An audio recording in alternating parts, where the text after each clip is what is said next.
হচ্ছে পরিবর্তন করতে চেয়েছে, সারা সেই পরিবর্তনের জায়গাটা হলো বেস্ট দিয়েছে। যেমন আপনাদের একটা স্পেসিফিক নলেজ দেয়, আমরা যখন সেই গণভবনে বসেছিলাম সরকার গঠনের জন্য, তো ওয়াকার সাহেব একটা কথা বলেছিলেন, আমার এখনো স্পষ্ট স্মরণ আছে। ওয়াকার সাহেব বলতেছিলেন যে আমি একটু সোশ্যাল ভ্যালুজে বিশ্বাস করি, আমি কোনো দুর্নীতির পক্ষে না এবং আমি কোনো চাঁদাবাজি এগুলার পক্ষে না।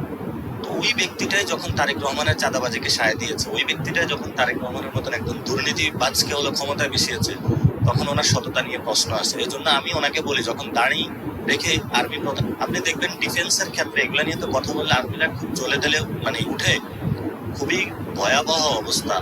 দুর্নীতির এত মহা উৎসব চলে সেখানে এবং রাজনীতিতে এত বেশি ইন্টারফেয়ার করে তারা। আমরা তাদেরকে স্পষ্ট বলে দিতে চাই, আপনারা যদি রাজনৈতিক ফিল্ডে আসেন তাহলে আমরা রাজনীতি ছেড়ে চলে যাই, আপনারা বাংলাদেশে তাহলে আমরা বাংলাদেশের সীমান্ত রক্ষার জন্য কাজ করি, আমরা বাংলাদেশের ডিফেন্স পলিসি নিয়ে কাজ করি, আপনারা সবাই এত রাজনীতি নিয়ে ইন্টারেস্ট হলে রাজনীতিতে চলে আসেন। এবং রাজনীতিতে ওনারা মনে করে অনেক টাকা আছে এই জন্য রাজনীতিতে আসে। আমরা বলবো যে এখন হলো মেজর হাফিজকে স্পিকার করা হয়েছে, ফলত স্বভাবতই স্পিকার যদি চলে যায় তাহলে হলো একটা শূন্যতা সৃষ্টি হয়, শূন্যতা সৃষ্টি হলে অটোমেটিকলি সেখানে হলো দায়িত্বটা হলো স্পিকারের কাছে চলে যায়। দেখবেন এই সময় অনেকগুলো ডিগ্রি জারি হবে এবং অটোমেটিকটা দায়িত্বটা চলে গিয়েছিল স্পিকারের কাছে। স্পিকার হলো ক্যান্টনমেন্টের লোক, ক্যান্টনমেন্ট বিশ্বাস করে army is always army, nothing else. ওরা হলো সিভিলিয়ানদেরকে অনেক ঘৃণা করে, যেটা বাংলাদেশে হওয়ার কথা ছিল না। এই জিনিসটা হলো সিপাহী জনতার গণ অভ্যুত্থান, যেটা সেই সময় ভাঙা হয়েছিল।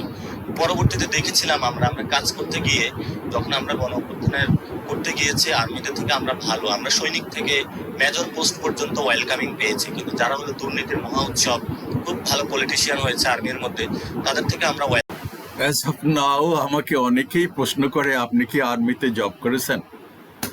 আসলে আর্মি বাহিনী, বিভিন্ন বাহিনী সংস্থার সাথে আমি যখন ক্লাস 7 পড়ি কুমিল্লাতে, তখন থেকে মোটামুটি একটা পরিচিত, এবং আমি নিজেও আইএসএসবি দিতে এসে ফিরে গেছি 74 সনে। আমার যারা ব্যাক বেঞ্চে বসতো, যারা মহল্লায় যাদের মানে ওইভাবে পরিচিতি ছিল না, তারাও ব্রিগেডিয়ার জেনারেল হয়ে রিটায়ার করছে। যাই হোক, আমার সেজন্য কোনো আফসোস নাই, মাঝে মাঝে ছোট্ট টাকা আফসোসের কথা মনে হয়। তো এই নাসিরউদ্দিন পাটোয়ারি যা বলল, আমি বলতেছি বাবা, আমার কষ্ট লাগে যে এই বাহিনী তো এই দেশে আছে, যে সেই স্বাধীনের পর থেকে, স্বাধীনের আগেও ছিল, পাকিস্তান সেনাবাহিনী তো ছিল, না হলে ইয়ে হলেন কিভাবে, আমাদের জেনারেল ওসমানী হলেন কিভাবে, মেজর, বহু মেজর তো ছিল। যদি বলা হয় যে সেনাবাহিনীতে নিত না, এটা তো একটা মিথ্যা কথা, টোটালি একটা মিথ্যা কথা। যাই হোক, সেদিকে যেতে চাই না। বলতেছি বাবা, এই বাহিনী তো ছিল, আছে, তারপর ওই ঘটনা যা যা ঘটছে, এই পিলখানার মতন একটা ঘটনা, মর্মান্তিক ঘটনা, এই যে ক্যান্টনমেন্টে এই যে 17-18 বছর যা যা ঘটছে সবকিছু বাবা, এখানে যতগুলো হত্যা ঘটনা ঘটছে, যারা রাষ্ট্রের ফ্রন্ট লাইনে ছিলেন, রাষ্ট্রপতি, রাষ্ট্রপ্রধান, অমুক তমুক, এটা তো আসলে এটা কাম্য ছিল না কোনো অবস্থাতে। আমার মতন একজন মানুষ, আমি বলতে পারি যে আমরা এটা কামনা করি না, এখনো কামনা করি না। তো ও যা বললো এই বাহিনী সম্পর্কে, আমাদের রাজনীতি না, তারা তো ব্যবসা বাণিজ্য কি করে না, তারাই দ্য কিং মেকার, তারাই সবকিছু আর কি। তো এটা বুঝতে আরো সময় লাগবে বাবা তোমার নাসিরউদ্দিন পাটোয়ারি। তো বুঝে শুনে চলো আর কি বলবো আর কি, কবে ঠিক হবে, কবে এই রাষ্ট্রের জন্য নিবেদিত প্রাণ হবে আমাদের বাহিনীগুলো। প্রায় বলা হয় পুলিশ আমাদের জনগণের বন্ধু না, বাহিনী জনগণের বন্ধু না, আসলে ওরা তো আমাদের এই সন্তান। কিন্তু কেন যে এই বিভাজনটা সৃষ্টি করছে, আমি সেটারও উত্তর আমার কাছে আছে। আমি তো বলছি জেনেটিক ডিজঅর্ডার আছে এই রাষ্ট্রের, নাহলে এরকম হবে কেন? প্রত্যেকে প্রতিপক্ষ ভাবে, এবং এটা করানো হয়েছে। ওই যে একজন প্রতিবেশী আছে আমাদের, ওরা চায় যে কোনো মূল্যে এই দেশটাকে ধ্বংস করতে, যে কোনো মূল্যে এই দেশটাকে গিলে খেতে, যার জন্য সমাজের এই অস্থিরতা, সমাজে মানুষে এই বিভাজন। এখানে কোনো ঐক্য নাই, এখানে কোনো রাষ্ট্রীয় স্বার্থ নাই, এখানে সবাই তার ব্যক্তি স্বার্থ খোঁজে।